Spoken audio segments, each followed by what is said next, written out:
26 வருட நம்பிக்கை, லட்சக்கணக்கான சந்தோஷ திருமணங்கள். கல்யாணம்னாலே தமிழ் மேட்ரிமோனி தான். ஹாலிடேஸ்னாலே அது நம்ம GT Holidays தான். GT Holidays, South India's #1 travel brand. You know you are special when you're with GT Holidays.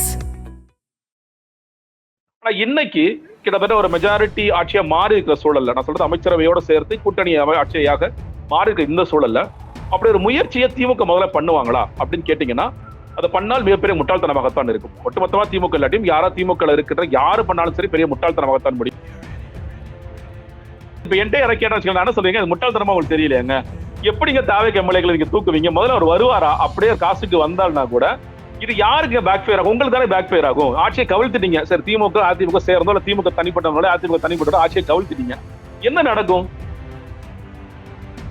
ஊடகங்கள்ல சொல்லும் பொழுதுங்க, ஊடகங்கள் நான் சொல்லும் பொழுது ஊடகத்தின் முதலாளிகள் ஊடகத்துடைய தலைமை பொறுப்பில் இருப்பவர்கள் சாதகமாக செயல்பட்டார்கள். நான் வந்து கீழே இருக்கிற பணியாளர்கள் அவங்கள சொல்லலாம். ஆனா ஊடகத்தின் தலைவர்கள் செயல்பட்டாதான் செஞ்சாங்க. அவங்களுக்கு ஒரு அஜெண்டாவும் இருந்திருக்கலாம், திமுக வீட்டுக்கு போகணும்னு அஜெண்டாவும் இருந்திருக்கலாம், இல்ல அவங்களுக்கு ஒரு சில வெறுப்புகள் இருந்திருக்கலாம், திமுக ஜனநாயக பூர்வமாக நடக்கலாம், திமுக பத்திரிகை சுதந்திரத்தை முடக்கினாங்க அப்படிங்கிற சில வலுவான காரணங்கள் கூட இருந்திருக்கலாம். எனக்கு திருநாகரசு தெரியும். எனக்கு வந்து திருநாகரசு வந்து ஒரு தகவல் சொல்றாருன்னா ஒரு ஆர்வத்தின் காரணத்தினால இல்ல என்ன தெரிஞ்சுக்கணுங்கிறதுக்காக நிச்சயமா நான் அவர்கிட்ட திரும்ப ரிப்ளை பண்ணுவேன். அப்படியா ஆட்சி கவிழ்க்கிறாருக்கு ஒரு சதி நடந்துட்டு இருக்கு ஜெகதீஷ் அப்படின்னு அவர் சொன்னாருன்னா, அப்படியா என்ன நடக்குது நானே திரும்ப கேட்பேன். நான் ஒரு அரசியல் மசோதா நானே தெரிஞ்சுக்கணும் கேட்கணும்னு நினைச்சேன்னா, பத்திரிகை துறையில் இருந்த யாராக இருந்தாலும் இந்த மாதிரி ஒரு தகவல் வந்துச்சுன்னா என்ன நடக்குது சொல்லுங்க, மேற்கொண்டு சொல்லுங்க. இதுதாங்க சோர்சஸ். முதல்ல எனக்கு சோர்சஸ் என்ன சோர்சஸ், இப்படிதான் நம்ம சோர்சஸ் எல்லாம் எடுக்கிறோம். ஒரு காலத்துல ரகசியமாக இருந்தது. ராஜ்மோகனோட நல்ல நண்பருங்க அவரு. நீங்க என்ன செய்தி சொல்ல வராங்க? எனக்கு சில நேரங்கள்ல நாங்க பாருங்க ரொம்ப க்ளோஸா இருக்கிறவங்க கூட தூக்குவோம் காலி பண்ணுவோம்னு ஒரு செய்தியை சொல்ல வராங்களா, மிரட்டுறாங்களா அரசாங்கம்? தாவேக அரசாங்கம் வந்து யார் வேணாலும் கை வைக்கும், எங்களுக்கு சாதகமா இருந்தவங்க மேலுக்கு கை வைக்கும், அந்த ஊடக நிறுவனத்தில் வேலை பார்த்தவங்க கூட கை வைக்கும் அப்படின்னு சொல்ல வராங்களா? ஒரு 10 கோடி கொடுக்குறேன் வரீங்களா? இல்லப்பா அதெல்லாம் முடியாது சார், 15 கொடுக்குறேன், 20 கொடுக்குறேன், முடியாதுன்னா சார் இதெல்லாம் பார்த்து பண்ணிக்கலாம், இப்படிதான் பேசுவாங்க. நீ வந்து சம்மதிக்கலன்னா உன்னை கொலை பண்ணிடுவேன், உங்க குடும்பத்தை தூக்கிடுவேன். இதுவே பெரிய திரைக்கதையா இருக்கு, என்ன பொறுத்தவரைக்கும் திரைக்கதையா இருக்கு. பட் இதுல என்ன உண்மை இருக்குன்னு முதல்ல காவல்துறை அதை விளக்கி சொல்லணும். இதுதான் நடந்துச்சா, இல்ல இந்த செய்தி குறிப்புங்கிறது எங்க இருந்து வருது? விஜய் அவர்கள் மேல வைக்கின்ற ஒரு விமர்சனம் வந்து பத்திரிகையாளர் சந்திக்க மாட்டார். பொதுக்கூட்டங்களை பேசும்போது கூட அவர் ஸ்கிரிப்டை பார்த்து படிக்கிறார், இல்ல அவர் இயல்பாக இருக்கிறார் அப்படிங்கிற கேள்விகளாம் இருக்கு. இதற்கு மாற்றாக நான் பத்திரிகையாளரை சந்திப்பேன். நான் மாசம் கூட்டம் போட போறேன், மாசம் இஷ்யூ பேஸ்டா கூட்டம் போட போறேன். இந்த மாசம் வந்து போதை இல்லாத ஒரு இது எடுத்திருக்கேன். அடுத்த மாசம் வந்து மரக்கன்றுகள் நடணும், இயற்கை சார்ந்த விஷயங்கள் எடுக்க போறேன். ஒவ்வொரு மாசமும் ஒரு தீம் பேஸ்டா ஒர்க் பண்ண போறோம். ஒவ்வொரு மாசமும் ஒவ்வொரு ஊர்ல கூட்டம் போட போறோம். இது இன்னைக்கு பொள்ளாச்சியில கூட்டம் போட்டிருக்கோம், இது தொடர போகுது அப்படின்ட்டு கிட்டத்தட்ட எதெல்லாம் விஜய் அவர்கள் மேல விமர்சனமாக வைக்கப்பட்டதோ அந்த விமர்சனத்திற்கெல்லாம் ஆப்போசிட்டாக அண்ணாமலை வந்து அப்படியே வர்றாரு. ஆதரணியர்களுக்கு அன்பு வணக்கம். இன்றைய சிறப்பு நேர்காணலில் நம்முடன் இணைந்திருக்கிறார் அரசியல் விமர்சகர் ஜெகதீஸ்வரன் அவர்கள். சார் வணக்கம். வணக்கம் சார். இப்போ நிறைய விமர்சனங்கள் தொடர்ச்சியாக போய்கொண்டிருக்கிறது தாவேக அரசாங்கத்தின் மீது. இந்த பழனி விவகாரம் ஆகட்டும், இந்த குதிரை பேரம் ஆகட்டும், இதெல்லாம் நிறைய விமர்சனங்கள் இருக்கு. அதெல்லாம் தாண்டி இப்ப இந்த ஆபரேஷன் மேகாலயா அப்படிங்கிற அந்த விஷயம் தான் சர்ச்சைகளின் மைய புள்ளியாக இருக்கிறது. அதன் தொடர்ச்சியாக நெறியாளர் விஜயன் அவர் வந்து விசாரிக்கப்பட்டதும் ஒரு விவாதமாகி இருக்கிறது. இதை எப்படி நீங்க பாக்குறீங்க? குறிப்பாக இந்த குதிரை பேரம் அப்படிங்கிற அந்த விஷயம் ஒரு பக்கம் போயிட்டு இருக்கும் போது, இன்னொரு பக்கம் வந்து இந்த ஆட்சியை கவிழ்ப்பதற்கான விஷயத்தில் ஒரு பத்திரிகை நெறியாளர் ஈடுபட்டாரா அப்படிங்கிற அளவுக்கு விவாதம் போனது அப்படிங்கிறதும், இதுல தொடர்ச்சியாக நடந்து வர கைதும் எப்படி பாக்குறீங்க? நீங்க வந்து இந்த தேர்தல் முடிவுகளுக்கு பிறகு கிட்டத்தட்ட தொங்கு சட்டமன்றம் தான் யாருக்கும் மெஜாரிட்டி கிடைக்கல அப்படிங்கிறது தெரியும். அப்பொழுதே வந்து திமுகவும் அதிமுகவும் சேர்ந்து ஆட்சி அமைக்க முயற்சிக்கிறார்கள் அப்படிங்கிற சில செய்திகள் வந்தது. அதற்கு பிற்காலத்தில் நீங்கள் திருமாவளவன் அவர்கள், ஐயுஎம்எல் தலைவர், நிறைய பேர் சொல்ல இது ரொம்ப சீரியஸா பர்சீவ் பண்ணிருக்காங்க. எல்லாரும் இல்ல, கொஞ்சம் பேர் சீரியஸா பர்சீவ் பண்ணிருக்காங்க. ஒரு செட்டப்ல வந்து உதயநிதி ஸ்டாலின் அவர்களை முதலமைச்சர் ஆக்கிட்டு அதிமுகவை சேர்ந்தவர்களாம் ஆதரவு கொடுக்கலாங்கிறது ஒரு அரேஞ்ச்மெண்ட். இன்னொரு அரேஞ்ச்மெண்ட்ல எடப்பாடி பழனிசாமி அவர்களை முதலமைச்சர் ஆக்கிட்டு திமுக ஒரு வெளியிருந்து ஆதரவு கொடுக்கலாம், திமுக கூட்டணி கட்சியில வெளியிருந்து ஆதரவு கொடுக்கலாம் அப்படிங்கிறது ஒரு அரேஞ்ச்மெண்ட்.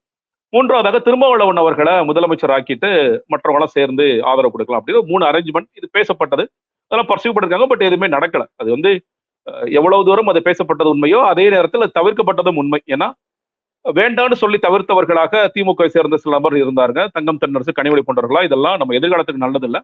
திமுக மதிமுக இருதரப்பு அரசியல தான் இருக்கணுமே தவிர இந்த மாதிரியான ஒரு முயற்சிங்கிறது விஜய் அவர்களை இன்னும் வலுவாக வெற்றி பெற உதவுமே தவிர நமக்கு வந்து அது எதிர்காலத்திற்கு பெரிய சூன்யமாகத்தான் அமையும் அப்படிங்கிறது முதல் கட்டம். அடுத்த கட்டமாகவும் இந்த மாதிரி இப்ப ஆட்சி அமைச்சிட்டாரு. ஆட்சி அமைக்கும் பொழுது நம்ம பார்த்தோம் நிறைய சிக்கல்கள் இருந்தது. ஒரு கூட்டணி அமைச்சரோட தான் இன்னைக்கு போயிட்டு இருக்கு. இந்த கூட்டணி அமைச்சரவை இப்படியே இருக்குமா, மறுபடியும் ஆட்சி கவிழ்ந்துருமா, ஆட்சி சிரமம் நடக்குமாங்கிற கேள்வி எல்லாருக்குமே இருக்கு. அது குறிப்பாக அனிதா ராதாகிருஷ்ணன் போன்றவங்க வந்து 6 மாசத்துல ஆட்சி கவிழ்ந்துரும், 6 மாசத்துல ஆட்சி கவிழ்ந்துரும், ஸ்டாலின் அவர்கள் முதலமைச்சர் ஆயிடுவார் இப்பெல்லாம் சொல்லும் பொழுது அப்ப ஏதாவது நடக்குதா அப்படிங்கிற ஒரு பக்கம் ஒரு கேள்வி. இன்னொரு பக்கம் திடீர்னு ஆட்சி கவிழ்க்க சதி பண்ணாருங்கன்னு ஐடிபிஎஸ் திருநாகரசு அரெஸ்ட் பண்ணாங்க, அப்புறம் நரேஸ்வரத்தை அரெஸ்ட் பண்ணாங்க, பல பேர் இந்த மாதிரி கைது செய்யப்பட்டாங்க. ஆனா அதுல வந்து எஃப்ஐஆர்ல சில தகவல்கள் முரணாக இருக்கிறது. செய்தி குறிப்புங்கிறது யார்கிட்ட இருந்து செய்தி குறிப்பு வந்துச்சு, காவல்துறையிட்ட இருந்து செய்தி குறிப்பு வந்துச்சா, ஏன்னா அவங்களோட அபிஷியல் பக்கங்கள் அது இல்ல. அப்ப யாரோட செய்தி குறிப்பை வெளியிடுறாங்க அப்படிங்கிற கேள்விகள் இருந்துச்சு ஒரு பக்கம். இதெல்லாம் போயிட்டு இருக்கும் பொழுது உண்மையிலேயே நீங்க அப்பொழுதாவது நீங்க தேர்தல் முடிவுக்கு பின்னாடி ஒரு முயற்சி பண்ணாங்கன்னா அதுல ஒரு நம்பர்ஸ் கேம் இருந்துச்சு, நம்பர்ஸ் வச்சு ஏதாவது பண்ணிருக்கலாம். ரொம்ப ஒஸ்ட் கேஸ்ல ஏதாவது ஒண்ணு பண்ணிருக்கலாம். ஆனா இன்னைக்கு கிட்டத்தட்ட ஒரு மெஜாரிட்டி ஆட்சியா மாறி இருக்கிற சூழல்ல, நான் சொல்றது அமைச்சரவையோட சேர்த்து கூட்டணி ஆட்சியாக மாறி இருக்கிற இந்த சூழல்ல அப்படி ஒரு முயற்சியை திமுக முதல்ல பண்ணுவாங்களா அப்படின்னு கேட்டீங்கன்னா அதை பண்ணால் மிகப்பெரிய முட்டாள்தனமாகத்தான் இருக்கும். ஒட்டுமொத்தமா திமுக இல்லாட்டியும் யாரா திமுக இருக்கிற யாரு பண்ணாலும் சரி பெரிய முட்டாள்தனமாகத்தான் முடியும். ஏன்னா இன்னைக்கு இருக்கின்ற தாவேக்கால சில பேரை உருவ முடியும், அவங்க வந்து காசு கொடுத்து விலைக்கு வாங்கிட முடியும் கேட்டீங்கன்னா யாரும். ஏன்னா இன்னைக்கு ஆட்சி அதிகாரத்துல இருக்கிறாங்க. அதிமுக இருக்கிறவங்க திமுக இருக்கிறவங்களே இப்ப தாவேக்க பக்கம் ஒட்டிக்கலாமா, என்ன பச அந்த பக்கம் தான் இருக்கு ஒட்டிக்கலாமான்னு நினைச்சிட்டு இருக்கும் பொழுது தாவேக்கள் இருக்கிற சட்டமன்ற உறுப்பினர்கள் யாராவது 10 கோடி கொடுத்தாங்க, 15 கோடி கொடுத்தாங்க, நாங்க வெளியே வந்துடும் யாராவது சொல்லுவாங்களான்னா சொல்வதற்கான வாய்ப்புகள் மிக மிக குறைவு. அப்படி வந்தாங்க அவங்களுக்கும் எதிர்காலம் பெருசா இல்லை அப்படிங்கிறது தெரியும். அப்ப இந்த ஆட்சியில தொடர்ச்சியா இருந்தோம்னா என்னைக்காவது ஒரு நாள் அமைச்சராகலாம், இல்ல அடுத்தடுத்த ஆட்சி காலத்தில் கூட நமக்கு ஏதாவது நல்ல பொறுப்புகள் கிடைக்கும் தான் யோசிப்பாங்களே தவிர யாரும் அது மாதிரி செய்ய மாட்டாங்க. அதையும் மீறி ஒரு சிலர் முயற்சி பண்ணிருக்காங்க அப்படிங்கறத நம்ம பார்க்கின்றோம். ஐடிபிஎஸ் திருநாகரசு ஏன்னா அது எந்த விதமான முகாந்திரமும் இல்லாமல் காவல்துறை இவ்வளவு பெரிய நடவடிக்கை எடுப்பாங்களா அப்படிங்கிறது கிடையாது. சோ தீவிரமான விசாரணைக்கு உட்படுத்த வேண்டும். அது என்ன நடக்குது அப்படிங்கிறத பார்ப்போம். அது ஒரு பக்கம். ஆனா அதுல எவ்வளவு தூரம் முழு உண்மை இருக்கிறது, எவ்வளவு தூரம் இப்ப செந்தில் பாலாஜி போன்றவர்கள் நேரடியாக இன்வால்வ் ஆனாங்களா, தம்பி அசோக்குமார் நேரடியாக இன்வால்வ் ஆனாரா அப்படிங்கறதெல்லாம் நீங்க வந்து வழக்கு விசாரணைக்கு பிறகுதான் தெரியும். அது ஒரு பக்கம். இதை தாண்டி இன்னைக்கு வந்து விவாதத்துக்கு நடுவுல ஒரே ஒரு குறுக்கீடு. இது வந்து உண்மையிலேயே டாபிக் உள்ள இருக்கக்கூடிய கொஸ்டின் தான், நான் இருந்தாலும் கேட்கிறேன். இதுல எப்படி இந்த ஆபரேஷன் மேகாலயா பத்தி ஆரம்பத்தை சொல்லப்படுதுன்னா, தாவேகாவுக்கு நெருக்கமானவர்கள் அவர்கள் மூலியமா கூப்பிடுறது அப்படிங்கிற அந்த விஷயத்தை நோக்கி தான் நகர்ந்து இருக்கிறது. அந்த மாதிரி ஆஃபர் ஏதாவது உங்களுக்கு வந்துச்சா? ஏன்னா நீங்களும் ஒரு காலத்துல வந்து தாவேகாவோடு நெருக்கமாக இருந்தவர் தான். தம்பி நீங்க ஒரு 2 எம்எல்ஏ 5 எம்எல்ஏ புடிச்சு கொடுங்க, நாங்க உங்களுக்கு கமிஷன் தரோம், அந்த மாதிரி ஏதாவது உங்களுக்கு ஆஃபர் வந்துச்சா? இல்லங்க, நீங்க கேட்கற கேள்வி ரொம்ப இன்ட்ரெஸ்டிங்கா இருக்கு. ஏன்னா வேற சில நேரங்கள்ல எனக்கு வந்து இந்த கட்சியில சேர்த்து இன்னைக்கு கூட சொல்றேன், இன்னைக்கும் வந்து சார் எப்படியாவது கட்சியில சேர்த்து சொல்லி எங்க நான் என்ன பேசிட்டு இருக்கேன் நீங்க சார் பார்த்துதான் சார் இருக்கீங்க. பட் இருந்தாலும் உங்களோட தொடர்புல சில நிர்வாகிகள் இருக்க தானே செய்யறாங்க. நீங்களே சில இப்ப நான் ஒரு உண்மை சொல்றேன், சட்டமன்ற உறுப்பினர் தேர்ந்தெடுக்கப்பட்டவர்கள் சில பேரை நான் ரெக்கமெண்ட் பண்ணிருக்கேன். அவங்க உள்ளேயும் போனாங்க, சீட்டு வாங்கினா ஜெயிச்சவங்களும் இருக்காங்க. நான் பேர் சொல்ல விரும்பல, அது அவங்களுக்கு குந்தகமா போயிடும். அந்த மாதிரி இப்பயும் வந்து நிறைய நேரங்கள்ல சார் ஏதாவது உதவி பண்ண முடியுமா, எங்களை கட்சியில சேர்த்து விட முடியுமா, யார்ட்டையாவது ரெக்கமெண்ட் பண்ண முடியுமா, இந்த மாதிரியான விஷயங்கள் வந்துட்டு இருக்கு. பட் நேரடியாக எம்எல்ஏக்கள் வந்து நீங்க தூக்க முடியுமா அப்படின்னு யாரும், அது திமுக சைட்ல இருந்து சரி, நண்பர்கள் திமுக அனுதாபிகள் சைட்ல சரி, இந்த வரைக்கும் யாருமே அது மாதிரிலாம் என்கிட்ட கேட்கல, ஒண்ணு நடக்கல. பட் நீங்க சொன்ன இந்த நான் முன்னாடி பேசிட்டு இருந்ததுல அப்படி யாராவது ஒருவேளை இப்ப நீங்க சொல்றாங்களே, இப்ப என்கிட்ட யாரை கேட்டா வச்சுக்கோங்க, என்ன சொல்றீங்க, அது முட்டாள்தனமா உங்களுக்கு தெரியலையாங்க, எப்படிங்க தாவேக எம்எல்ஏக்களை நீங்க தூக்குவீங்க, முதல்ல அவர் வருவாரா, அப்படியே காசுக்கு வந்தால்னா கூட இது யாருக்கு பேக் ஃபயர் ஆகும், உங்களுக்கு தானே பேக் ஃபயர் ஆகும். ஆட்சியை கவிழ்த்துட்டீங்க சார், திமுக அதிமுக சேர்ந்தோ இல்ல திமுக தனிப்பட்டவங்களோ அதிமுக தனிப்பட்டோ ஆட்சியை கவிழ்த்துட்டீங்க, என்ன நடக்கும்? விஜய் அவர்கள் ஏற்கனவே ஒரு 30 இடத்துல போய் தாங்க பிரச்சாரம் பண்ணாரு, அதுக்கே இப்படி ஜெயிச்சிட்டார் அப்படின்னா படுத்துக்கிட்டே ஜெயிக்க மாட்டார் அவரு. திமுக சதி பண்ணிட்டாங்க, அவரு ஒண்ணுமே இல்லாத மாதிரி விக்டிம் கார்டு பிளே பண்ணாங்க. இப்ப விக்டிம் கார்டாவே ஆயிட்டார், விக்டிமாவே ஆயிட்டாருன்னா பெரிய அளவில் விக்டிம் கார்டு பிளே பண்ணுவாங்க. ஃபுல்லா ஒரு போஸ்டர் அடிச்சு ஒட்டினாலே போதுமானதாக ஒன்று. திமுக அதிமுக சேர்ந்து தாவேக்கை சரி செய்து கவிழ்த்தார்கள் அப்படிங்கிற ஒரே ஒரு ஸ்டேட்மெண்ட் மட்டுமே போதும். அப்படிங்கும் போது எப்படிங்க இதெல்லாம் நீங்க அப்படிதான் நான் சொல்லுவேன். பட் அப்படிதான் அவங்களை யோசிச்சிருப்பாங்க. அதனாலதான் சொல்றேன், இதுல வந்து எவ்வளவு தூரம் உண்மை. ஏன்னா இந்த நரேஷ் குற்றம் சாட்டப்பட்ட நரேஷ் வந்து அவர் விஜய் அவர்களுக்கு ஒரு பத்திரிகை நடத்திருக்காரு, அவர் வந்து விஜய் அவர்களை புகழ்ந்து போஸ்டர் எல்லாம் போட்டிருக்காரு, அந்த செய்திகளும் பார்க்க முடிஞ்சது, சில பேர் அதை எழுதியிருக்காங்க. அதனால இது எவ்வளவு தூரம் உண்மை, இது என்ன நடந்துச்சு அப்படிங்கறத ஒரு பக்கம் பார்க்கணும். அது ஒன்று. நீங்க கேட்டல நெறியாளர் விஜயன் அவர்கள் இதில் வந்து சம்பந்தப்பட்டிருக்கிறார், அவர் விசாரணைக்கு அழைத்து போயிட்டிருக்காங்க. அதுல வந்து சமசவர்கள் கற்றல் இன்னும் சொல்லப்போனா எனக்கு என்ன பொறுத்த வரைக்கும் என்னோட தனிப்பட்ட கருத்து, புதிய தலைமுறை போன்ற ஊடகங்கள் இன்னும் சொல்லப்போனா நிறைய ஊடகங்கள் விஜய்க்கு வந்து நிறைய சார்பாக தான் செயல்பட்டாங்கன்னு நான் சொல்லுவேன். நீங்க வந்து தொடர்ச்சியாக விஜய் அவர்களை ஊக்குவிக்கிற வேலைகளாக இருக்கலாம், விஜய் அவர்களுக்கு பிரம்மாண்டமான கூட்டத்தை வந்து காண்பித்த விதமாக இருக்கலாம், தொடர் நேரலை கொடுத்த விதமாக இருக்கலாம், நீங்க வந்து பல நேரங்கள்ல அவருக்கு வந்து ஹெல்ப்ஃபுல்லா தான் அந்த ஒட்டம். அவங்க தாவேக்கள மீடியா எல்லாம் வந்து ஊடகங்கள் டிஎம்டி சார்பாக செயல்பட்டன. ஆனா ஊடகவியலாளர்கள் சாதகமாக செயல்பட்டார்களா? விஜயன் உட்பட இல்ல அப்படின்னு அது ஒரு அதான் அந்த கேள்வி. ஊடகங்கள்னு சொல்லும் பொழுதுங்க, ஊடகங்கள் நான் சொல்லும் பொழுது ஊடகத்தின் முதலாளிகள் ஊடகத்துடைய தலைமை பொறுப்பில் இருப்பவர்கள் சாதகமா செயல்பட்டார்கள். நான் வந்து கீழ இருக்கிற பணியாளர்கள் அவங்கள சொல்லலாம். ஆனா ஊடகத்தின் தலைவர்கள் செயல்பட்டதான் செஞ்சாங்க. அவங்களுக்கு ஒரு அஜெண்டாவும் இருந்திருக்கலாம். திமுக வீட்டுக்கு போகணும்னு ஒரு அஜெண்டாவும் இருந்திருக்கலாம். இல்ல அவங்களுக்கு ஒரு சில வெறுப்புகள் இருந்திருக்கலாம். திமுக ஜனநாயக பூர்வமாக நடக்கலாம். திமுக பத்திரிகை சுதந்திரத்தை முடக்கினாங்க அப்படிங்கிற சில வலுவான காரணங்கள் கூட இருந்திருக்கலாம். இந்த காரணங்களால அவர் இருந்துச்சு. அதனால ஒட்டுமொத்தமாக புதிய தலைமுறை வந்து தாவேக்கு சாதகமா செயல்பட்டது என்னுடைய தனிப்பட்ட கருத்தை நிச்சயமாக சாதகமாக தான் செயல்பட்டுச்சு ஊடகம் அப்படிங்கிற ஒரு பார்வையில. நெறியாளர் விஜயன் வந்து நடுநிலையாக இருக்கிறாருன்னு என்னை பொறுத்த வரைக்கும் என்னுடைய பார்வையில் எப்பொழுதும் நடுநிலையாகத்தான் இருந்தார். இந்த சம்பவத்துலங்க இப்போ நீங்க ஐடிபிஎஸ் திருநாவுக்கரசு அவரும் விவாதங்களுக்கு போயிருக்கலாம், விவாதங்களுக்கு போகக்கூடியவர் தான். சொன்னா கருத்து கணிப்பு நடத்தினார். நீங்க வந்து கருத்து கணிப்பு நடத்தும் பொழுது காரைக்குடியில் பிரபுதான் ஜெயிப்பார்னு ஒரு வீடியோ எல்லாம் பரவலா வந்துச்சு. சிரிச்சாங்க. ஏங்க அவர் என்ன கருத்து கணிப்பு நடத்தினார், இப்படிதான் அண்ணாமலை பார்லமெண்ட்டுக்குள்ள போறன்னு சொல்லி சொன்னார், அதெல்லாம் நடக்கல. அதே மாதிரி ஒரு கதை விட்டுட்டு இருக்காருங்க, இவரெல்லாம் என்னங்க கருத்து கணிப்பு நடத்துறான்னு சொல்லி சொன்னாங்க. பட் அவர் சொன்ன மாதிரி சில விஷயங்கள் நடந்துச்சு. அவர் சொன்ன பெர்சன்டேஜ் எல்லாம் கொஞ்சம் வந்துச்சு, அதெல்லாம் பார்த்தோம். இப்படி அவரை தெரியும். அவர் தனிப்பட்ட முறையில் ஒரு யூடியூப் சேனல் நடத்துறாரு. அந்த சேனலுக்கு நான் அதை பேசியிருக்கேன், அவரோட பேசியிருக்கேன், அவரோட பழகியிருக்கேன். அந்த முறையில் எனக்கும் அவர் தெரிந்த ஒரு நபர் தான், ஊடகங்களுக்கும் தெரிந்த நபர் தான். அப்படிப்பட்ட ஒரு அடிப்படையில் விவாதங்களுக்கு போகக்கூடிய நபராக அவருக்கு தெரிந்திருக்கு.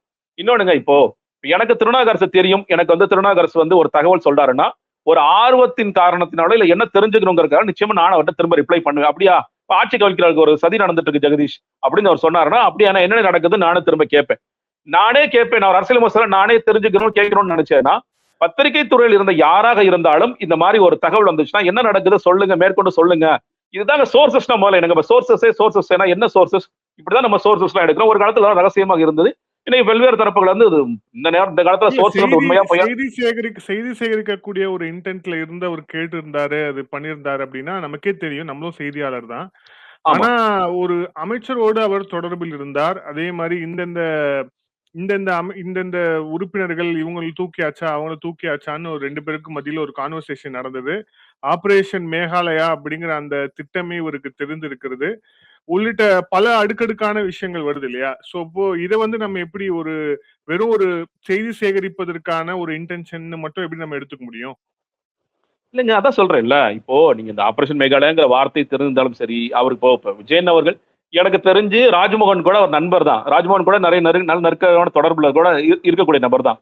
அவர்களுக்குள்ள கூட சில உரையாடல்கள் நடந்திருக்கும். இப்ப நீங்க ராஜ்மோகனை திருவள்ளிக்கேணி ஸ்டேஷன் கூப்பிடுவீங்களா? அப்போ இந்த மாதிரி நண்பா இந்த மாதிரி ஒன்று நடக்குதுன்னு ஒரு கான்வர்சேஷன் அவர்கிட்ட போயிருக்குன்னு வச்சுக்கலாம். ஒருத்தர் தனிப்பட்ட சாட்ல இந்த மாதிரி என்னப்பா ஆட்சி கவிழ்க்கிறதுக்கு ஒரு வேலை பார்த்துட்டு இருக்காங்கப்பா அப்படின்னு அவர்கிட்ட கூட பகிர்ந்திருக்கலாம். அப்ப ராஜ்மோகன் சார் நீங்க கிளம்பி வாங்க, பள்ளிக்கல்வித்துறை அமைச்சரை நீங்க வந்து ஸ்டேஷனுக்கு வாங்க, உட்காருங்க, நைட்டு உங்களோட போனை நீங்க கொடுங்கன்னு சொல்லி கேட்க போறீங்களா? ஏங்க நீங்க இன்னொன்னு, இப்போ சமஸ்தர் ஒரு கட்டுரை எழுதியிருக்காரு. அந்த கட்டுரையில ரொம்ப தெளிவா எழுதியிருக்காரு. விஜயன் அவர்கள் இந்த மாதிரி ஒரு செய்தி நடந்தது அன்னைக்கு நேர்பட பேசல, நாங்களாம் ஒரு டிஸ்கஷன்ல இருக்கும் போது அன்னைக்கு எங்கள்கிட்ட போட்டு சொன்னாரு. அது அப்படியான்னு சொல்லி சொன்னா, சார் என்னமோ நடக்குது சார் சொல்லி சொன்னாரு. மறுபடியும் சார் என்னமோ நடக்குது சார் சொல்லி சொன்னாரு. அதெல்லாம் அதற்கு நாங்கள் ஏற்றுக்கொண்ட காரணத்தினால்தான் எங்களுக்கு தனிப்பட்ட முறையில் சம்மன் வரல. பொது தலைமுறை ஆபீஸர் சம்மன் வந்துச்சு. அந்த சம்மனை நீங்க போய் என்னங்கிறத கேளுங்க, கேட்டு என்ன பதில் கேட்கறனால கொடுங்க. நைட்டு 12 மணி வரைக்கும் நடந்தது, எந்த பிரச்சனையும் இல்லைன்னு சொல்லி சமஸ்தரோட கட்டுரையின்படியே நைட்டு 12 மணி வரைக்கும் விசாரணை போச்சு. விசாரணைக்கு முழு ஒத்துழைப்பு கொடுத்தாரு. நல்லபடியா போயிட்டு வாங்கன்னு சொன்னா அன்னைக்கு ஒரு நிகழ்ச்சியோட ரத்து பண்ணிட்டு அவர் போனாரு. அது வரைக்கும் எந்த சிக்கலும் இல்ல. கேள்வி கேட்கறதுக்கு உரிமை இருக்கிறது, பதில் சொல்ல வேண்டிய எங்களோட கடமை அப்படிங்கிற பார்வையில தான் அவர் எழுதுறாரு. அதுல சிக்கலே இல்ல. மறுபடியும் 12 மணிக்கு மேல திரும்ப ஆபீஸ்க்கு வாங்க அப்படின்னு சொல்லிட்டு 2 மணிக்கு கேட்ட கேள்வியே மறுபடியும் கேட்பதன் மூலியமாகவும் அவரோட போனை பிடுங்கி வச்சுக்கிட்டு அடுத்த நாள் காலைல திரும்ப 11 மணிக்கு வாங்க, மறுபடியும் அந்த கேள்விகளும் கேட்பதன் மூலியமாக காவல்துறை என்ன செய்தியை சொல்ல விரும்புறாங்க அதுதான் நமக்கு புரியல. இதுல இன்னொன்னு இப்ப நீங்களே சொன்ன மாதிரி கேட்ட கேள்வியே திரும்பி கேட்கப்பட்டது. அப்புறம் வந்து போனை வந்து பறிமுதல் பண்ணாங்க, மீண்டும் விசாரணைக்கு வர சொன்னாங்க. இதுவும் ஒரு நார்மலான விஷயம் தானே? இப்ப இன்வெஸ்டிகேட் பண்றவங்க வந்து கேட்ட கேள்வியை திருப்பி திருப்பி கேட்பாங்க. அவங்க எந்த அளவுக்கு அந்த கேள்வி உறுதியா இருக்காங்க அப்படின்ட்டு. 2வது அவங்களுடைய இப்ப இந்த வாட்ஸ்அப்ல தான் பரிமாற்றம் நடந்திருக்கு அப்படிங்கிறதுக்கான ஒரு இதா வந்து அவருடைய போன் வந்து வாங்கப்பட்டிருக்கிறது. சரி, தொடர்ச்சியா விசாரணை இருக்கு, அடுத்த நாள் வாங்கன்னு சொன்னது. இதையும் நம்ம நார்மல் ப்ரொசீஜரா ஏன் எடுத்துக்கூடாது? இல்லங்க, ஒண்ணு நீங்க வந்து ஃபர்ஸ்ட் சம்மன் கொடுத்து அந்த சம்மனுக்கு ஆஜராயிட்டாரு. அந்த சம்மனுக்கு கேள்விகள் எல்லாம் முடிஞ்சிச்சு. இப்ப நீங்க அடுத்ததாக நீங்க அவர் வந்து ஒரு பத்திரிகையாளராக இருக்கின்றார்.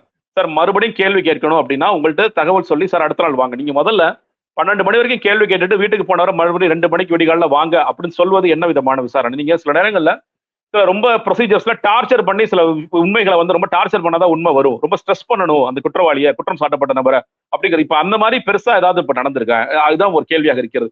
ஒரு நெறியாளரா இருக்காரு, பத்திரிகையாளரா இருக்காரு. அவர் மறுபடியும் அவர் ஒத்துழைச்சிருக்காரு. இப்ப நீங்க நீங்க போனை கான்பிஸ்கேட் பண்றதுக்கு மறுபடியும் சார் நாங்க கோர்ட்ல ப்ராப்பரா ப்ரொசீஜர் பண்ணி நீங்க வாங்கினா அவருக்கு கொடுக்க தான் போறாரு. இல்ல நான் மறைச்சிருவேன், இல்ல நான் டெலிட் பண்ணி சாட்டை டெலிட் பண்ணு சொல்ல போறது கிடையாது. முழு ஒத்துழைப்பு கொடுத்த ஒருத்தரை என்னமோ குற்றவாளி மாதிரி சித்தரிக்கிறதும் அவரோட போனை நீங்க கான்பிஸ்கேட் பண்றதும் என்ன விதமான இது அரசியல்னு எனக்கு புரியல. இது சட்டப்பூர்வ நடவடிக்கையா? முதல்ல சம்மன் கொடுத்தீங்க, வந்தாரு, ஆன்சர் சொல்லிட்டாரு. மறுபடியும் 2 மணிக்கு கூப்பிட சட்டப்பூர்வ நடவடிக்கையா? போனை கான்பிஸ்கேட் பண்ற சட்டப்பூர்வ நடவடிக்கையா? அடுத்த நாள் மறுபடியும் 11 மணிக்கு வாங்க அப்படின்னு சொல்லி எந்த விதமான முன்னறிப்பு இல்லாம இது பண்றது அப்படிங்கிறது என்ன சட்டம்? இதெல்லாமே சட்டப்பூர்வ நடவடிக்கைன்னு சொல்லுங்க, எனக்கு ஓகே, ரைட்டுங்க. இல்ல ரொம்ப பயங்கரமான குற்றம் ஒன்று செஞ்சுட்டாருங்க, அந்த குற்றத்தை இப்பைக்கு வெளியே சொல்ல முடியாது, அதனால நாங்க கொஞ்சம் கொஞ்சமா நீங்க சொல்றல, நீங்களா இருக்கலாம், நானா இருக்கலாம், சோர்சஸ்க்காக இதெல்லாம் பேசக்கூடிய ஒன்றுதான். இதுல அவருக்கு தெரிஞ்சிருக்கு, அவர் வெளியே சொல்லாம மறைச்சிட்டாரு, இதெல்லாம் ஒண்ணும் இல்ல. நீங்களே சொல்லுங்க, ஆபரேஷன் மெகாலயாங்கிறது ஒண்ணு போயிட்டு இருக்கு, அரசாங்கத்துக்கு தெரிஞ்சிருக்கு. இதுல அவர் எந்த முறையில ஹெல்ப் பண்ணாரு, எந்த அடிப்படை ஹெல்ப் பண்ணாரு சொல்லல. அவர் ராஜ்மோகனோட நல்ல நண்பருங்க அவரு. நீங்க என்ன செய்தி சொல்ல வராங்க? எனக்கு சில நேரங்கள்ல நாங்க பாருங்க ரொம்ப க்ளோஸா இருக்கிறவங்க கூட தூக்குவோம், காலி பண்ணுவோம்னு ஒரு செய்தியை சொல்ல வராங்களா? மிரட்டுறாங்களா அரசாங்கம்? தாவேக அரசாங்கம் யார் வேணாலும் கை வைக்கும், எங்களுக்கு சாதகமா இருந்தவங்க மேலுக்கு கை வைக்கும், அந்த ஊடக நிறுவனத்தில் வேலை பார்த்தவங்க கூட கை வைக்கும் அப்படின்னு சொல்ல வராங்களா? இது மூலியமாக நீங்க காவல்துறையும் நீங்க முதல்வர் தரப்பும் சொல்ல வர விஷயம் என்ன அப்படிங்கறத பெரிய கேள்வியாக இருக்கிறது. நீங்க இதுலயே சொல்றேன் இல்லையா, நீங்க இந்த ஒரு ஊடக அறிக்கைன்னு ஒண்ணு வந்துச்சு, அந்த ஊடக அறிக்கை கொடுத்தது யார்?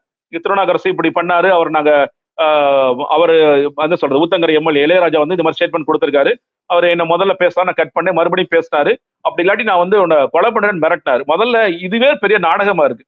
நீங்க ட்ரை பண்ணுவாங்க யூஸ்வலா, நீங்க இந்த மாதிரி பேரம் பேசுமா, சார் ஒரு 10 கோடி கொடுக்குறேன் வர்றீங்களா? இல்லப்பா அதெல்லாம் முடியாது சார், 15 கொடுக்குறேன், 20 கொடுக்குறேன், முடியாதுன்னா சார் ஏதாவது பார்த்து பண்ணிக்கலாம், இப்படிதான் பேசுவாங்க.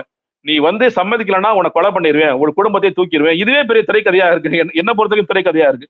பட் இதுல என்ன உண்மை இருக்குன்னு முதல்ல காவல்துறை அதை விளக்கி சொல்லணும். இதுதான் நடந்துச்சா, இல்ல இந்த செய்தி குறிப்புங்கிறது எங்க இருந்து வருது, செய்தி குறிப்பு டிஐபிஆர்ல இருந்து வருதா, இல்ல போலீஸ்ல இருந்து வருதா, யாராவது கலை திரைக்கதை எழுதி கொடுக்குறாங்களா, இதுல நடந்த உண்மைகள் என்ன அப்படிங்கிறது தெரியாது. அப்படி இருக்கும் போது நீ புதுசா இந்த மாதிரி ஊடகங்கள் கைது பண்றது, அவங்கள இது மாதிரி கான்பிஸ்கேட் பண்றது மூலியமாக தாவேக்க வேற ஏதோ செய்தி சொல்ல விரும்புறாங்கன்னு தான் நினைக்கிறேன் தவிர இதுல ரொம்ப சீரியஸா பர்சியூ பண்றாங்களா அப்படிங்கிறது பெரிய கேள்வியாகத்தான் இருக்கு.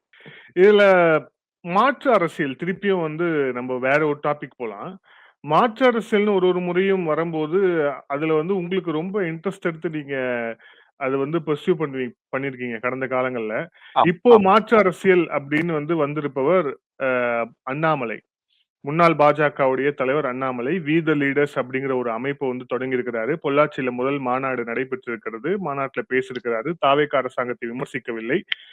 அவருடைய கொள்கை என்னென்னு கொஞ்சம் கொஞ்சமா அவர் சொல்லிக்கிட்டே இருக்காரு அப்படிங்கிறத பாக்குறோம். மதமா இருந்தாலும் அதை வீட்டுல பூட்டிட்டு வரணும் அப்படின்னு.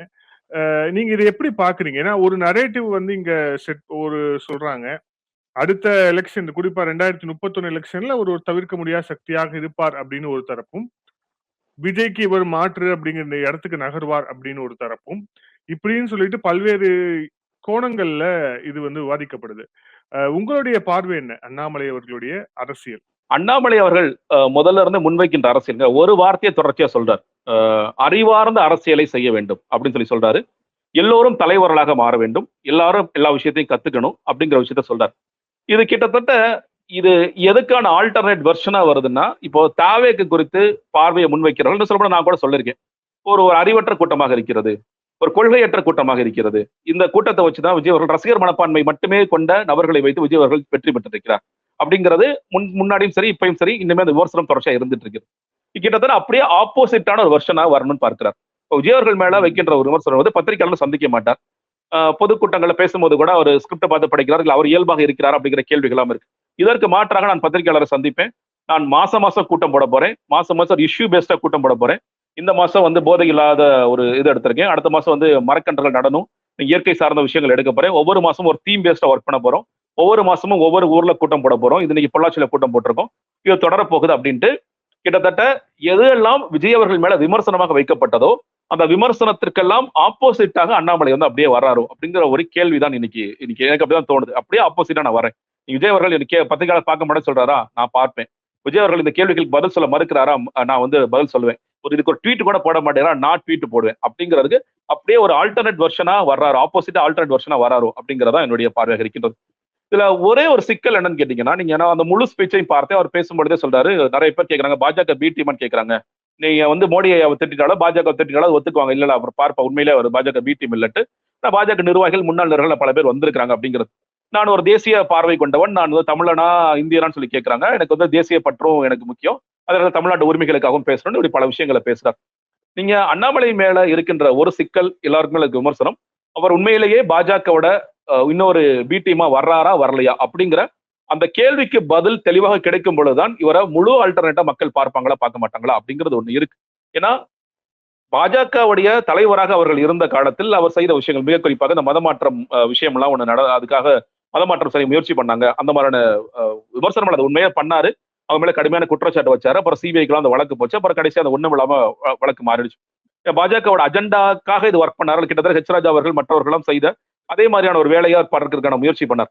அப்ப அது குறித்தெல்லாம் சில கேள்விகள் இங்க தொடர்ச்சியா எழுப்பப்படுகிறது. அப்போ நீங்க அப்ப எந்த அண்ணாமலையா இருந்தீங்க? அப்ப வந்து தனிப்பட்ட அண்ணாமலையா செயல்பட்டீங்களா, இல்ல வந்து பாஜக பிரதிநிதிகளால் அப்படி செயல்பட்டீங்களா அப்படிங்கிற சில கேள்விகள் எல்லாம் இருக்கு. பாஜக சார்ந்து செய்கின்ற பல விஷயங்கள் அது வந்து தொடருமா தொடராதா அப்படிங்கிற கேள்விகள் எல்லாம் இருக்கு. அதுக்கெல்லாம் ஒரு கிளாரிட்டினா இன்னைக்கும் வந்து இப்போ தாவேக அரசாங்கமும் பாஜகவை நாங்கள் எதிர்ப்போம், கொள்கை ரீதியான எதிரி எங்களுக்கு. திமுக கொள்கை ரீதியான எதிரி, அதிமுக நாங்க கூட்டணியில இருக்காங்களா இல்லையாங்கிறது தெரியல. அப்போ பாஜகவுடைய ஓட் ஷேரை நம்ம பார்த்தோம், முன்னாடியே சொன்னது ரொம்ப குறைய போகுதுன்னு சொல்லி சொன்னோம், ரொம்ப குறைஞ்சிருச்சு. இன்னைக்கு ஒரு எம்எல்ஏவா சுருங்கிட்டாங்க அப்படிங்கிறத பார்க்கின்றோம். பட் ஆனா ஆன்டி பிஜேபி அப்படிங்கிறதா இன்னும் ஸ்ட்ராங்கா எஸ்டாப்ளிஷ் ஆயிட்டு இருக்கு. அதே ஆன்டி பிஜேபியை என்னைக்காவது ஒரு நாள் அண்ணாமலை எடுப்பாரா எடுக்க மாட்டாரா அப்படிங்கிற கேள்விகள் இருக்கு. மக்களுக்கு வந்து அந்த கேள்வி தொடர்ச்சியா இருக்கும். இன்னைக்கு வந்து தாவேக வந்து ஆன்டி பிஜேபி ஸ்டாண்ட் எடுத்துறாங்க, கொள்கை ரீதியா எடுத்துட்டாங்க. நாடாளுமன்ற தேர்தலையும் காங்கிரஸ் கூட போற காரணத்தினால இந்த ஸ்டாண்டு இருக்கு. இந்த ஸ்டாண்டு அண்ணாமலை அவர்கள் சீரியஸா எடுப்பாரா, பர்சியூ பண்ணுவாரா அப்படிங்கிறது ஒண்ணு. அதே நேரத்துல இன்னைக்கு வந்து விஜய் அவர்களுக்கு த்ரெட்டா மாறுவானா மாறக்கூடிய வாய்ப்புகள் இருக்கு. நான் சொல்லல, இப்ப இந்த கூட்டம் வாக்களித்த ஒரு நடுநிலை த்ரெட் இருக்கு. ஆமா, வாய்ப்பு இருக்கு. நீங்க வந்து ஒரு த்ரெட்டா இருப்பாருன்னு கேட்டீங்கன்னா உதயநிதிக்கும் ஒரு த்ரெட்டா இருக்கக்கூடிய வாய்ப்புகள் இருக்கு, விஜய் அவர்களுக்கும் த்ரெட்டா இருக்கு. ஏன்னா இன்னைக்கு அரசியல் நம்ம பார்க்கிறோம், விஜய் அகேன்ஸ்ட் உதய் அப்படிங்கிற மாதிரி போகுது. எதிர்கட்சி தலைவர் முதல்வர் அப்படிங்கிறது போது இன்னைக்கு அண்ணாமலை போன்றவர்கள் உள்ள வருவதன் மூலியமாக விஜயோடைய ஓட் பேங்க் எடுக்கக்கூடிய வாய்ப்புகள் இருக்கிறது, திமுக ஓட் பேங்க் வச்சு எடுக்கக்கூடிய வாய்ப்புகள் இருக்கிறது. பட் ப்ரொவைடட் இவர் வந்து அந்த ஆன்டி பிஜேபி ஸ்டாண்டில் எஸ்டாப்ளிஷ் பண்ண போறாரா, இல்ல வந்து ஒரு பிஜேபி சார்போட இருக்க போறாரா அப்படிங்கிற ஒரு கிளாரிட்டி கிடைக்கும் போது இது இருக்கும். அண்ணாமலையான கிட்டத்தட்ட விஜய் அவர்களுக்கு கம்ப்ளீட் ஆப்போசிட்டா விஜய் அவர்கள் செய்ய தவறுகின்ற விஷயங்கள்லாம் இதெல்லாம் விமர்சனமாகாது. நான் விமர்சனம் சொல்றேன்னா அது சரியா தவிர நமக்கு தெரியல. மக்கள் அதை மீறலாம் வாக்களிச்சிருக்காங்க. நம்ம ஒரு விமர்சனம் வச்சோம், அவர் எனக்கு பிரச்சாரத்துக்கு போக மாட்டேன்னு சொன்னோம், அதெல்லாம் வீழ்த்தி தான் அவரை ஜெயிக்க வச்சிருக்காங்க அப்படிங்கிற பார்க்கின்றோம். பட் நீங்க எதெல்லாம் அவர்கிட்ட எதிர்பார்த்தீங்களோ அதெல்லாம் நான் செய்வேன் அப்படின்ட்டு அவர் முன் வந்திருக்காரு. சோ அந்த விதத்துல ஒரு தொடர்ச்சியாக தன் ஒரு ஆல்டர்னேட்டிவ் தான் ப்ரொஜெக்ட் பண்ணிக்குவாரு, அப்படிதான் நரேட்டிவ் செட் பண்ணுவாரு. இதுல இப்போ அந்த பாஜகவுடைய அந்த சாயம் அவருக்கு எப்ப போதோ அப்பதான் அவர் ஆல்டர்னேட்டிவா மக்கள் பார்ப்பாங்க அப்படின்னு சொல்றீங்க. இப்போ ரொம்ப ரீசெண்டா அந்த விகடனுடைய அந்த பிரஸ் மீட்ல அவர் பேசுனதாகட்டும், அதுக்கு முன்னாடி பேசுனதாகட்டும், நான் ஒரு ஹிந்து, ஆனா என்னோட மதத்தை வந்து நான் வீட்டுல வைக்கும்போது பூட்டிட்டு வந்துருவேன் அப்படின்ட்டு அவர் சொன்னது. அதுக்கப்புறம் நான் கர்நாடகால எஸ்பியா இருக்கும்போது நிறைய இஸ்லாமியர்கள், கிறிஸ்துவர்கள் எல்லாம் என்கிட்ட வந்து பேசுவாங்க. நான் உள்ள போய் பேசுவேன். ஆனா கடந்த சில ஆண்டுகளாக அது மாறிடுச்சு. அதை நான் மிஸ் பண்றேன். அது மீண்டும் எனக்கு வரும்னு நான் நினைக்கிறேன் அப்படின்னு சொன்னது. அப்புறம் அப்துல் கலாம் அவர்களுடைய பெயர்ல ஒரு ஒரு சென்டர் வந்து உருவாக்குறது. இது எல்லாமே கிளியரா, குறிப்பா அந்த ஃபர்ஸ்ட் அந்த அவர் கொடுத்த அந்த இதுலயே வந்து நான் வந்து திமுக, அதிமுக எப்படி பார்க்கணும் அப்படிதான் பாஜகவையும் பார்ப்பேன் அப்படின்னு சொன்னது. இது எல்லாமே அவர் வந்து தனியா பாஜகல இருந்து நான் தனிமைப்படுத்திக்கிறார். அதுக்கும் எனக்கும் சம்பந்தம் இல்லைங்கிறத எஸ்டாப்ளிஷ் பண்றார். அந்த செக்யூரிசத்தை வந்து வலியுறுத்துறார் அப்படின்னு நம்ம இதை பார்க்க முடியாதா? அதான் சொல்றேன்ல, அதற்கான முயற்சிகளை ஆரம்பிச்சிட்டார். நான் சொல்றேன்ல, மக்கள் எப்ப அதை ஏத்துக்கிறாங்கிறதா பாயிண்ட். நீங்க டிஸ்ஒன் பண்றாரு, நான் சொல்றேன் டிஸ்ஒன் பண்றதுக்கான வேலைகளை பார்க்கின்றாரு. இப்ப நாளைக்கு காவிரியில வந்து கர்நாடகா தண்ணி நமக்கு கொடுக்கல, அதுக்கு ஒரு போராட்டம் கூட பண்ணலாம். 40 டிஎம்சி தண்ணீர் திறந்து விட சொன்னாங்க, ஏன் இன்னும் கொடுக்காம இருக்கிறாங்க? தாவேக அரசாங்கம் மௌனமா இருக்கு, காங்கிரஸ் மௌனமா இருக்கிறாங்க, எல்லாரும் மௌனமா இருக்கீங்களே, விவசாயிகள் சார்ந்த ஒரு போராட்டத்தை கூட அவர் முன்னெடுக்கலாம். அதெல்லாம் இல்ல. பட் கம்ப்ளீட்டா அதில் அவர் மக்கள் அதை பிலீவ் பண்ணணும். இல்லைங்க டிஸ்ஒன் பண்ணது உண்மைதான், அவர் வந்து அன்னைக்கு வர வழி இல்லாம அந்த கட்சியோட தலைவராக இருந்த காரணத்தினால பாஜக அஜெண்டாவை பர்சியூ பண்ணிட்டு போனாரு, அதை முன்னெடுத்துட்டு போனாரு. இன்னைக்கு அவர் தனிப்பட்ட அண்ணாமலையாகத்தான் இருக்கின்றார் அப்படிங்கிறது எஸ்டாப்ளிஷ் ஆகணும். இன்னைக்கு அது முழுசா அதான் சொல்றேன் இல்லையா. இப்போ நீங்க சொல்றீங்க இல்லையா, இஸ்லாமியர்களோட நல்லா பழகுவேன், அப்துல் கலாம் அவர்கள் அந்த பிறந்த நாள் அது பண்ண போறேன், நான் ஹிந்துவா இருந்தாலும் நான் மதத்தை தூக்கி வரமாட்டேன் இப்படின்னு சொல்வதன் மூலியமாக அவருக்கே தெரியுது இல்ல. அப்ப நம்ம மேல ஒரு பிராண்ட் இருக்கு, நம்ம வந்து பாஜக அப்படிங்கிற பிராண்ட் இருக்கு. அதை கொஞ்சம் கொஞ்சமா டிஸ்ஒன் பண்ணாதான் அதை மக்கள் புரிஞ்சுக்கோங்க. இப்ப அவருமே என்ன சொல்றாரு, எனக்கு நிறைய டைம் இருக்கு, நான் வந்து இது அரசியல் கட்சியாக மாறுறதுக்குள்ள இந்த விஷயங்கள் எல்லாம் பண்ணணும். அவர் ஒரு கிரைட்டீரியா வச்சிருப்பார்ல, ஒரு ஸ்ட்ராட்டஜி வச்சிருப்பார்ல, அதுல ரொம்ப முக்கியமான ஸ்ட்ராட்டஜி அதை பாக்குறேன். கம்ப்ளீட்லி டிஸ்ஓனிங் பிஜேபி அப்படிங்கிற முக்கியமான ஸ்ட்ராட்டஜியா இருக்கும். அதை வந்து இன்னும் சொல்ல போனா இன்னைக்கு பேசாட்டும் என்னைக்காவது ஒரு நாள் ஆன்டி பிஜேபி ஸ்டாண்ட் பேசிதான் ஆகணும். நீங்க வந்து நேரடியாக மோடி அவர்களையோ அமைச்சர்களையோ திட்ட வேண்டிய அவசியம் இல்லை. பாஜக தமிழ்நாட்டை எடுக்கிற ஸ்டாண்டையோ இல்ல தேசிய எடுக்கிற ஸ்டாண்டையோ என்னைக்காவது விமர்சிக்கும் பொழுது அதை எதிர்த்து போராடும் பொழுது மக்கள் புரிஞ்சுக்குவாங்க. சரி, ஓகேங்க, வேற வழி இல்லாம இன்னைக்கு இது மாட்டிக்கிட்டு இருந்தாரு. ஏன்னா இன்னைக்குமே பல நேரங்கள்ல அண்ணாமலை குறித்து விமர்சனம் என்பது ரைட் லீடர் அண்ட் ராங் பார்ட்டின்னு எவ்வளவு பேர் பேசியிருக்காங்க. தப்பான கட்சியில இருக்கிற ஒரு சரியான தலைவருங்க இவரு. அவருமே அந்த கட்சிக்குள்ள இருந்து என்னென்னமோ மாற்றம்லாம் செய்ய முயற்சி பண்ண நடக்கல. கட்சியை தனியா வந்து வளர்த்தெடுக்கணும்னு நான் பார்த்தேன். அவன் மறுபடியும் அதிமுக கூட கூட்டணிக்கு போறாங்க, திராவிட கட்சியோட கூட்டணிக்கு போறாங்க. அப்போ அது எனக்கு வேண்டாம்னு சொல்லிட்டு தான் நான் வெளியே வர்றேன். நான் தனியா விட்டுருந்தா நான் கட்சியை நல்லா வளர்த்தெடுத்திருப்பேன், இந்த தேர்தலே ஒரு தாக்கத்தை ஏற்படுத்திருப்பேங்கிறது அவருடைய பாயிண்ட். இப்ப அந்த இடத்தை கிட்டத்தட்ட விஜய் அவர்கள் ஃபில் பண்ண பிறகு பாஜகக்குள்ள இருந்து செய்ய முடியுமானா செய்ய முடியாது. பாஜகோட ஓட்டு வங்கியும் குறையுது. நீங்க வந்து ஒட்டுமொத்தமாக மக்களோட பார்வையுமே வந்து ரொம்ப விலகி போயிட்டே இருக்கு. அப்போ தனிப்பட்ட முறையில வரும் பொழுது எனக்கு நான் டிஸ்கவுண்ட் பண்ணா மக்கள் என்ன புரிஞ்சுக்குவாங்க, ஏத்துக்குவாங்க. அதே இடத்துல விஜய் ஆட்சி மேல நடக்கின்ற ஆன்டி இன்கம்பன்ஸ், எதிர்கட்சியாக திமுக செயல்படாத தருணங்கள், இதெல்லாம் நான் பயன்படுத்தி கொண்டு நான் ஒரு ஃபோர்ஸா வளர முடியும்னு சொல்றேன். மறுபடியும் சொல்றேன், இது அவர் செஞ்சுக்கிட்டே இருக்கணும். செஞ்சுக்கிட்டே இருந்து ஒரு காலத்துல மக்கள் ஆமாங்க இவர் சரியான ஆல்டர்னேட் தான் அப்படின்னு புரிஞ்சுக்கும் போது இவருக்கான வாய்ப்புகள் உருவாகும் பாக்குறேன். ஓகே, நன்றி சார். பல்வேறு கேள்வி விளைச்சு. Thank you sir. Thank you so much. Sir.